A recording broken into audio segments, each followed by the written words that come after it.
Odysseas Elytis was born on November 2, 1911, in Heraklion, Greece, located on the island of Crete. He was born and lived through many times of turmoil. During Elytis' lifespan alone, Greeks went from escaping genocide by the Turks to fighting off Italy and Germany during World War II, to being suppressed by a junta government during the 1960s. This shaped Elytis' ideals for the rest of his life and gave him a resiliency and sense of hope in even the most confusing of times. Elytis studied law in Athens. He later served in World War II as a lieutenant. This caused him to become much more serious, pushing his writing to focus on contemporary problems such as resistance. He became somewhat of a bard among young Greeks. Elytis was very active in the cultural life of Greece, becoming a director of the Greek National Radio Foundation, as well as a member of the National Theatre's Administrative Council.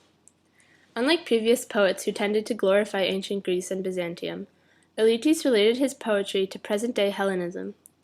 This made his poems more accessible to the depressed Greeks of his time. He was a proponent of clarity to reach people, saying that, quote, "I have sold myself for clearness." Elytis' writing encompassed the ideals of the Greek youth so much so that many of his poems were made into songs by the enormously famous Mikis Theodorakis, who rallied the spirits of the Greek youth even during the oppressed time of the junta. During the years of the military junta takeover in Greece, Odysseas Elytis exiled himself to Paris, France, where he sat in on literature and philology lectures and met the avant-garde of the world, including Pablo Picasso and Matisse. Serving as the representative of Greece at the international meetings of Geneva, Elytis was an international man, but was also a fervent supporter of his home country. He stressed what it means to be a modern Greek, saying that, quote, "We Greeks belong politically, of course, to the Occident. We are part of Europe, part of the Western world, but at the same time, Greece was never only that. There was always the Asian side, which occupied an important place in the Greek spirit." In 1979, Elytis won the Nobel Prize for Literature. This resulted in the translation of many of his poems into English and more widespread readership. One of the poems I like most from his collections is Gift Silver Poem. This poem relates to me because my family is from Greece and has been directly affected by its instability of leadership. Nonetheless, I like how this poem supports the strength of Greece. I can feel the passion in the line, "sent to prison and held responsible."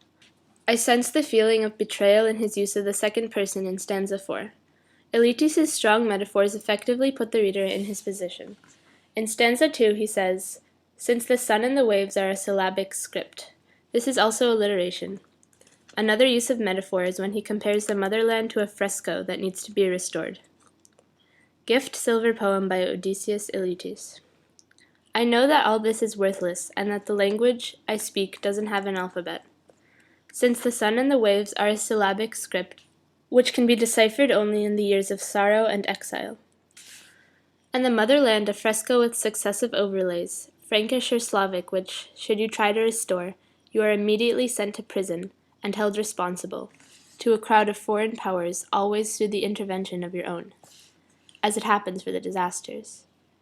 But let's imagine that in an old days threshing floor, which might be in an apartment complex, children are playing, and whoever loses should, according to the rules, tell the others and give them a truth. Then everyone ends up holding in his hand a small gift, silver poem. The poem ends as quietly as it comes in. I find it interesting how the narrator begins the poem a little bit confused, comparing life to a syllabic script that must be deciphered. By the end, though, everything becomes clear and simple. The small gift of a silver poem represents innocence, peace, and purity, and also a way to show the truth. Elytis' anecdote about attempts to restore a fresco, but being caught and blamed for its original destruction, represents the internal conflict within Greece.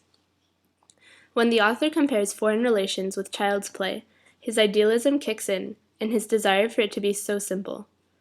This metaphor is extremely powerful in saying that truth always prevails, but countries must accept it united as one.